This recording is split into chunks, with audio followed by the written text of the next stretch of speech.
Good evening, Professor Spooner. Good afternoon, Frank. Another week with a lot going on and difficult to choose what to talk about. Different parts of the world, but what has taken my attention in particular has been what is being written about the what should I call it? The process of the increasing spread of infectious diseases.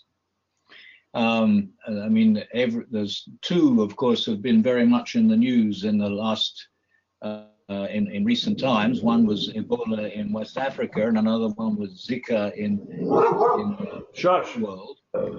Excuse me. Speaking of disease, I'm living with dogs. So, yes.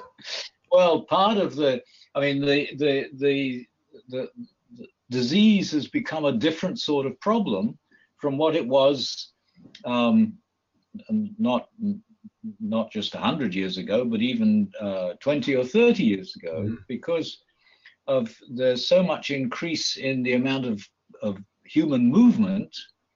Yes. And so it's not only the increase in population, which has been unprecedented over the last 150 years, but the increase in the amount of interaction. That's the sort of thing we've been talking about in these sessions regularly, because I think, in my opinion, it's the main engine of globalization, but it's also the main engine of the spread of infectious disease, but also the new types of disease, and the increase in zoonosis, increase in the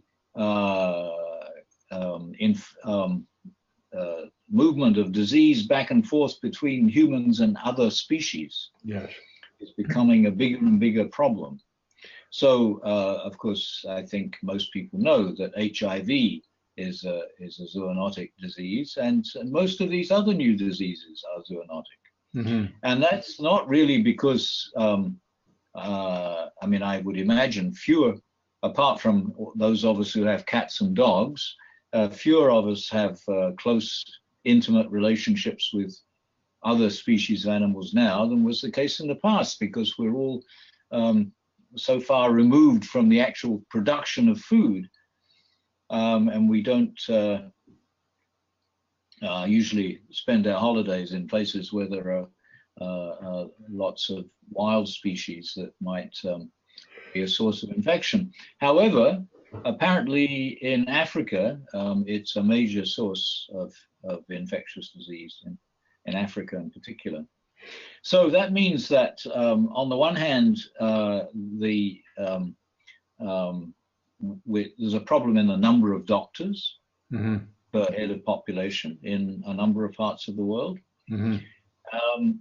And we need doctors more and more, and we also need much better organization of health care. Right, right. You know what I keep thinking of is I keep thinking of the plight of the Native Americans, the American Indians, back when in the 1500s, when the first Europeans arrived, complete with their regular run-of-the-mill diseases, right? Measles, mumps, chickenpox, things like that. That killed the Indians because they had no built-in immunity. Their systems had never been exposed to that before.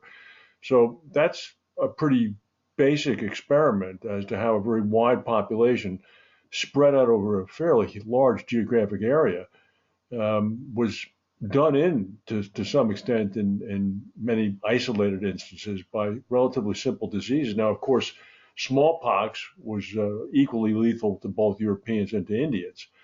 But I mean, you're quite correct. What's happening now is because of the increase in air travel and the increase in global contact between people to people, you're getting this increased exposure. But I would respectfully submit that as globalization continues to proceed apace, the same thing that that happened to the American Indians, and that is now American Indians are getting the measles, they're getting mumps, they're getting chickenpox, and they're not dying. just like everybody else. But that's after the pandemic. Oh, yes, that's after the pandemic. AP, yes, Um, yes, so we may find that, I mean, what happened with the so-called Spanish flu in 1918 and the various varieties of influenza keep on apparently increasing and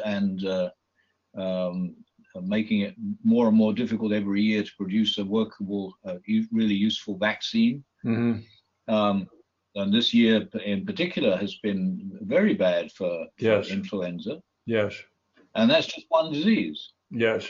Um, so we may not have a population of 10 billion after all. No, it's It, it, you're right. And what may be happening, I'm not a biologist, but it could well be that if a biologist was on this call, he or she would shrug and say, well, this is what happens. This is what happens to species. I mean, they expand, they contract a little bit, and then they keep expanding. I mean, there was the Black Death. There have been innumerable wars that have taken gigantic whacks out of the population. I mean, it may be it may be something that's almost predictable in some ways. well, that's what you just said is particularly interesting because one of the things that I've been reading about the problem of the risk of a pandemic is that there are certain sections of the global population that are particularly at risk. And the fact that they're particularly at risk means that they're particularly dangerous for the rest of us. True. And one of them is the poor. So that means that inequality is a health risk for the global population. And the fact that more and more people are, well, longevity, life expectancy keeps increasing, but that means that as more and more people pass the age of 70 or so, it means that there's more and more people with less efficient immune systems Correct. who are more at risk of infection. So the healthcare problem under several of the factors of social change that we keep talking about in relation to globalization, the healthcare problem is becoming more and more complex. And we're currently, like all the problems of organization, we're not getting better at taking care of it. No, we're not equipped to handle it at the moment. You're right. If there was a pandemic akin to the Spanish flu of 1918, which I dare say, I'm going to look this up after I get off the phone. The Spanish flu might have killed more people than were killed in combat in World War One. That's possible. Yeah.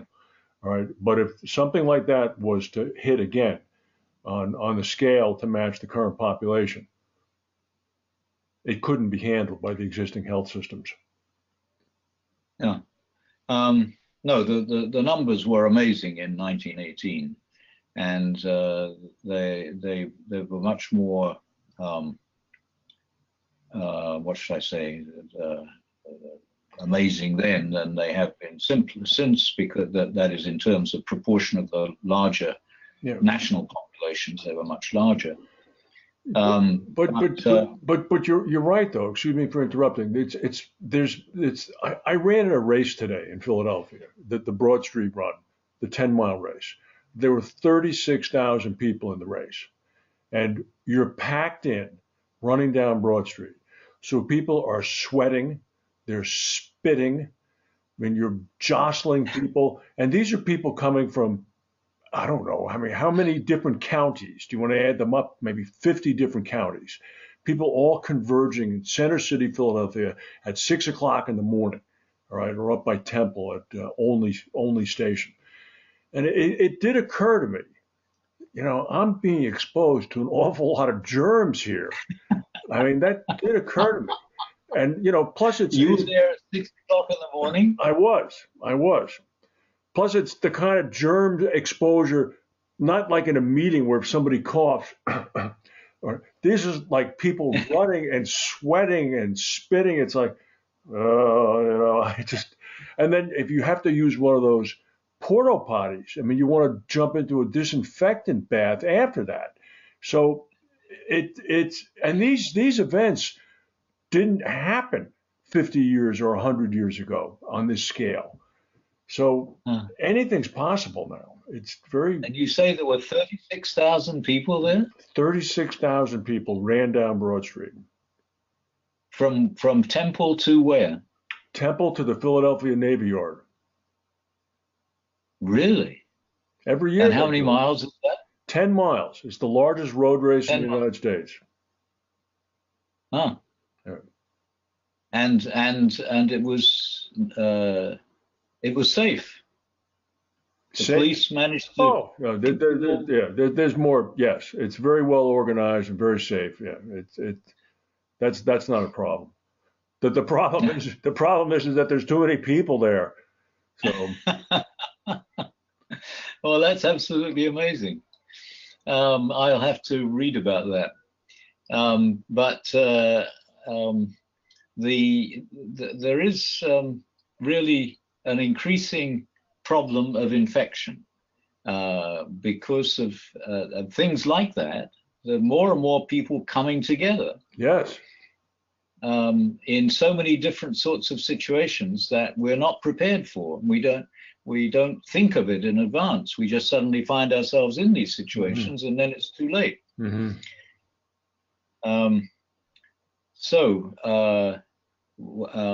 once again, we're back to this general problem of organization, but a particularly serious one. And it begins with national organization, but in every case now, of course, it has to do with infection from one country to another. Oh, And absolutely. some countries are trying to keep out people with particular health problems, but that doesn't work either. hmm Well, I'm sure that tonight or tomorrow, any number of people from that race today will be on planes flying to Europe or to Asia. All right, Mm, either for business or to go home or on vacations or yeah. whatever. And if something ever was to break out, how exactly is that going to work? Is Macron going to get on the phone with President Trump, or all these, hopefully, all of these cables and communication channels are already in place between the CDC in Atlanta and its equivalent in Britain and in France and in Russia and in Asia. Uh-huh. I don't know the answer to that. That would be well worth studying. Yeah. Yeah. Well, now Um, now I'm thoroughly depressed. I'm going to go take yet another shower next. So, uh, well, I hope you'll be well next week. And oh, I'll be all right. I believe me. I've done this many times before. So uh-huh, it just takes a day to recover. So, uh-huh, good. all Okay. right. All right, Brian. Thank you very much. I look forward to next week. Yes. Okay. Take So care. What? were you on your own this morning, or did Deanne go with you? No, Or Deanne's knees don't work that well anymore. So I was on my own. I was on my own. uh-huh. Did you see Me, anybody else you knew? no. It's Yeah. there are it's like the size of, I mean, I don't know how many cities have 36,000 people in them, but I mean it's just too much. And were most people middle-aged or young No, or I was on the older side for sure. Yeah, yeah, yeah. It's a whole spectrum. But yeah. And then when you got to City Hall, you could go around either side. no, no, no, no, no, no. They had Broad Street all closed off. Police are everywhere. Uh-huh. You have to go around you go around the west side and then Uh-huh. keep going down. But Uh-huh. Rendell was not there. Rendell is usually there. Oh, He's in front of the hotel atop the Bellevue, but he was not there today. So I don't know where he was. And so, what time was it when you got to the naval yard? Um, the race began at 8 a.m. All right, and Uh-huh. all the runners have to be in their starting areas at 7. And I'm in the last starting area. So Uh-huh. that means I'm in the last group that starts. By the time, listen to this one, by the time I cross the starting line, it's 55 minutes after the first wave has gone. So, Uh-huh. so the fellows from Kenya who win the race are already finished at the time I start the race. So I got down to the Navy Yard. I don't know, by about like 11:05 or something. So Uh-huh. yeah, Uh-huh. it was a long Uh-huh. day. It was a long day. At least it didn't Uh-huh. rain. It didn't rain, thank God. No, the So, weather was good, yeah, and it wasn't too hot either. no, it was nice. It was nice running weather. So, Well, that's good. I'm impressed. well, I could get the medal, but I don't think I'll show it to you. But well, no, I'm not going to get the medal. So I'll send you an You get a email. medal for it? Oh, I'll send you an email with the medal. It's a big Uh-huh. medal. It's a big medal. So. Okay, well, this is unfortunately Okay. still on. I didn't hit stop. Let me hit stop right. I'm hitting stop. Okay, it stopped. Okay.